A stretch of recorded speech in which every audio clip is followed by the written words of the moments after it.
Halo sobat semua, selamat datang kembali di channel novel kita. Sebelum kita lanjutkan ceritanya ini, ayo jangan lupa subscribe, like, komen, share, dan nyalakan lonceng notifikasinya agar mendapatkan notifikasi video terbaru ketika Mimin upload videonya. Dr. Stranger Thomas Kin, bab 65. Kamu juga ingin pergi? Vivin langsung bersemangat setelah menerima telepon malam itu. Bu, cepat bantu aku menyiapkan barang. Aku akan pergi ke resepsi arak besok. Ernie Tang sedikit penasaran, nak, resepsi arak apa yang begitu menggembirakan? Itu adalah pesta perayaan keberhasilan Tuan Qin yang diundang oleh CEO Meng. Kali ini CEO Meng mengundang aku. Aku harus mempersiapkan dengan baik. Ernie Tang tercengang, mengapa CEO Meng mengundang kamu? Kamu bahkan bukan wakil direktur. Vivin juga menggelengkan kepalanya. Aku tidak tahu, aku membaca daftar hadir. Mereka semua adalah pemimpin rumah sakit kita, serta ahli dari rumah sakit lain. Masuk akal kalau aku tidak memenuhi syarat. Mungkin ayah membantu aku berbicara. Ernie Tang mengangguk, ya, ayahmu juga seorang eksekutif sekarang, mungkin ayahmu membantu. Bahkan, para eksekutif seperti Hartanto Lin pun tak berhak ikut hajatan ini. Vivin berlari ke dapur, mengocok telur dan menguleni tepung. Dia mulai sibuk. Setelah bekerja lebih dari 2 jam, dia membuat sepiring biskuit dan meletakkannya di atas meja. Bu, apakah kamu memiliki kotak hadiah?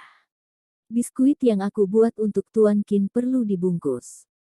Setelah sibuk dengan kue, Vivin sibuk mencari kotak hadiah. Thomas Qin sedikit penasaran, kue yang dia buat untuknya. Berjalan ke depan meja, aku melihat biskuit yang baru dipanggang, mengeluarkan aroma panggang. Biskuitnya dibuat dengan sangat hati-hati, membentuk huruf Qin. Seharusnya itu cetakan yang sudah disiapkan Vivin sejak lama. Gadis ini sangat berhati-hati. Thomas Qin mengambil satu, menciumnya, dan baunya harum. Saat ini, Vivin keluar dari kamar. Hei, apa yang kamu lakukan? Thomas Qin berkata, oh, aku melihat hasil karya kamu. Suasana hati Vivin sedang baik hari ini dan tidak peduli dengan Thomas Qin. Jangan main-main, ini biskuit yang aku buat untuk Tuan Qin. Lupakan, ada begitu banyak dan tidak muat semuanya di kotak hadiah. Kamu bisa mencobanya dan lihat bagaimana rasanya. Thomas Qin makan kue dan berkata, lumayan, tapi aku tidak terlalu suka yang manis-manis. Vivin melotot, itu tidak dibuat untukmu, memang kenapa kamu suka atau tidak? Vivin mengeluarkan kotak hadiah dan meletakkannya dengan serius, seperti menyiapkan hadiah untuk kekasihnya. Thomas Qin menggelengkan kepalanya tanpa daya, jika dia memberitahu Vivin bahwa hadiah yang dia persiapkan dengan hati-hati adalah untuk dirinya sendiri, dia tidak tahu seperti apa ekspresinya.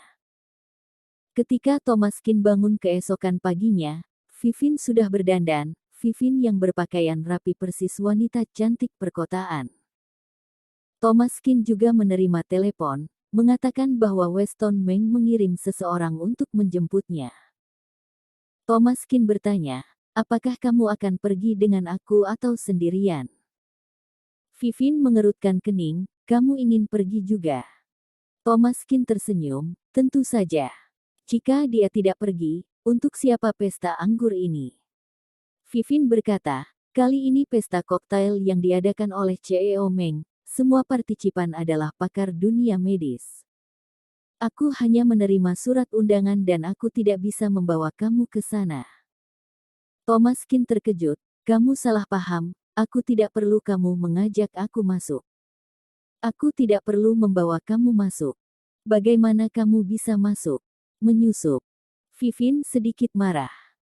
Dia ingin berkhotbah kepada Thomas Qin, tetapi ketika dia berpikir bahwa dia juga termotivasi untuk masa depannya sendiri, dia jauh lebih baik dari sebelumnya.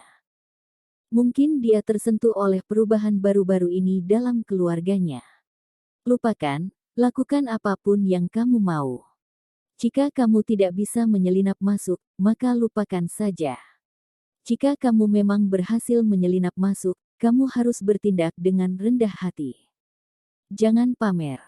Jika kamu membiarkan orang lain mengetahuinya, itu akan menyedihkan. Pergilah sendiri dan jangan ikut denganku. Dr. Stranger Thomas Kin, bab 66. Aku sang Master Kin.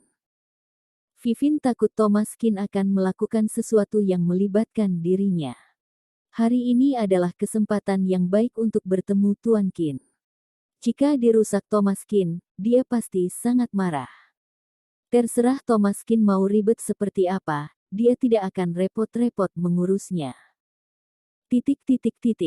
Tengah hari. Tiba di tempat pertemuan lobi hotel yang didekorasi dengan sangat mewah. Ada kue 7 lapis besar di tengah, dengan kata-kata seperti keajaiban tangan peremajaan indah tertulis di atasnya, yang jelas disiapkan untuk Thomas Kin. Para tamu tiba satu demi satu, tetapi Thomas Kin tidak mengenalnya.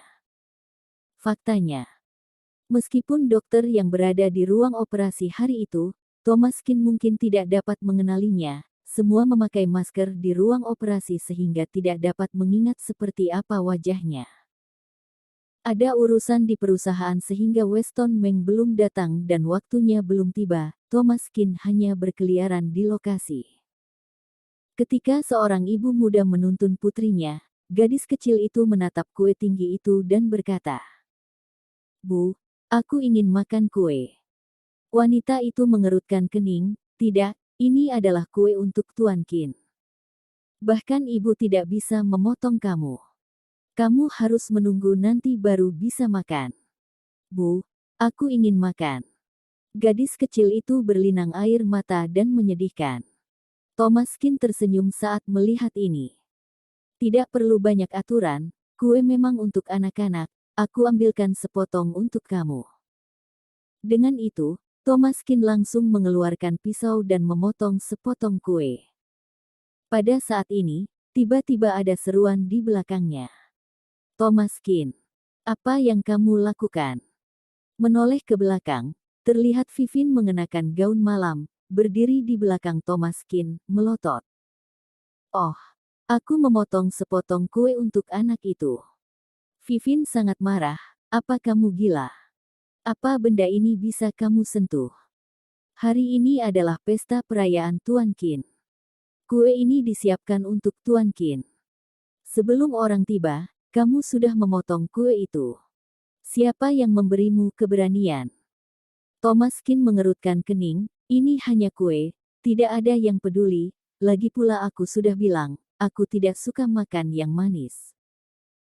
Vivin mengepalkan tinjunya dengan marah, "Kamu benar-benar tidak bisa diperbaiki, siapa peduli kamu suka makan apa? Kamu mau makan, keluar saja beli sendiri. Aku sudah bilang kamu jangan datang hari ini, kamu tetap saja datang. Tidak masalah jika kamu berhasil menyelinap masuk, aku menyuruh kamu untuk tetap rendah hati, tapi kamu sangat berani. Kamu pikir kamu itu siapa? Sekarang Tuan Kin dan CEO Meng belum datang, kamu potong kuenya, saat para tamu berkumpul nanti, bagaimana kamu bisa menjelaskannya? Aku berbaik hati mengantarkan kamu ke rumah sakit dan memberitahumu tentang pesta ini. Kamu justru bagus ya, sama sekali tidak termotivasi. Kamu benar-benar tidak tertolong. Sementara Tuan Kin dan CEO Meng belum ada di sini, kamu segera pergi." Vivin meledak marah, dan gadis kecil dan ibu muda yang ketakutan segera pergi dari sini. Thomas Kin memandangi Vivin yang berpakaian bagus dan kotak kue di tangannya, dan berkata, "Jika aku pergi, resepsi ini tidak akan diadakan. Kamu tidak perlu mempersiapkannya dengan hati-hati. Tuan Kin yang ingin kamu temui adalah aku." Bersambung.